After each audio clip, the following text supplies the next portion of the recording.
in their reclined twist.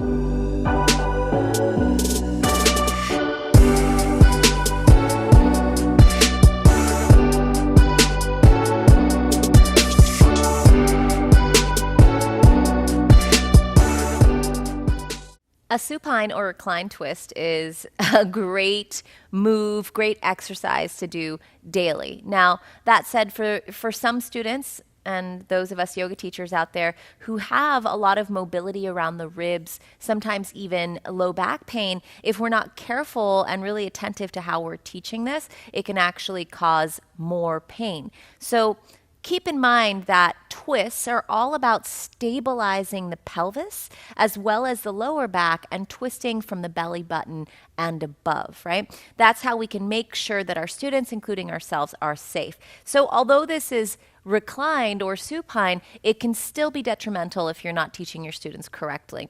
So one knee draws into the chest and she begins to twist the knee to the other side. It's really important that you teach your students to kind of move their bottom side hip just slightly over towards the opposite side that they're twisting from. Because what that does is it aligns the hip, the side of the hip, in line with the spine, neutralizing the pelvis. Now, there are typically two ways to do this. The safest way is to instruct your students to keep the shoulder blade of the side they're twisting away from rooted on the earth, and to keep this the leg that's bent knee just hovering slightly off the ground. Because the closer that knee comes to the ground, the more it pulls on the muscles around the sacrum. But that really just depends. If the body is feeling great, if there are no injuries involved, then your students can really begin to explore the different parts of the body that they're twisting or releasing muscular tension in just through this simple twist. So I like to teach it with the elbow of the side that they're twisting away from bent. That helps her really begin to set the shoulder blade down and expand across the collarbones.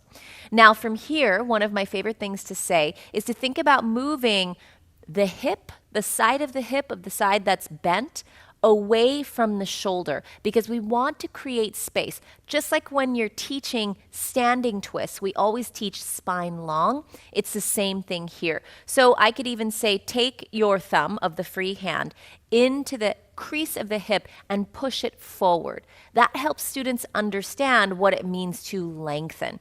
And then with her mind's eye, she's going to keep that sort of engagement and action of pushing the hip or creating length between the shoulder and the same side hip. From there, she can inhale, expand across the collarbones, and as she exhales, draw her ribs and navel in and maybe take the twist a bit deeper by using her hand to bring the knee down. So she's finding expansion from the shoulder down to the muscles around the intercostals, maybe even the erectors, down to even the outer glute and the IT band. You feel that everywhere, right? And if you have students who are pretty flexible, you can do the variation where they grab the outer foot of the bent leg. So the outer foot, the leg straightens. And you grab the outer foot with the hand. Yes. And the same thing here. The more she lengthens and pushes the hip away from the shoulder, the more that she's going to find the space that she's looking for. Okay? Go ahead and switch it to the other side. Left knee in and twist so you can see. So I'm going to teach you how I verbally cue it now in a class setting. Draw your bent knee in towards the chest, extend your straight leg. Good. From here, taking your left knee in your right hand, open the left hand to the side and begin to twist. Tuck the right hip over towards the left just slightly so it's in line with the spine.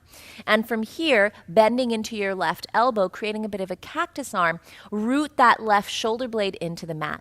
Inhale, find length between your left shoulder and your left outer hip. Draw the ribs and the navel in as you exhale and twist a little bit deeper, using your right arm to draw the left inner knee towards the ground. Engaging your feet can really help here. If she engages by flexing her extended leg foot, that'll also stabilize the muscles in the adductors and the outer hip of that stabilizing leg, just keeping that twist or that pelvis stable for the twist to be more effective. Feels good? And then inhale, come on back to center. and hug both knees into the chest. Okay, so keeping in mind that students don't always listen to what you're saying, especially towards the end of class when this pose typically comes into play in your sequence. So if you find somebody who just looks like they're in an uncomfortable position or in an incorrect position, go over and adjust them. And if you can, verbally adjust them. It will always be more helpful because they'll learn as well how to recreate what you want them to do each time.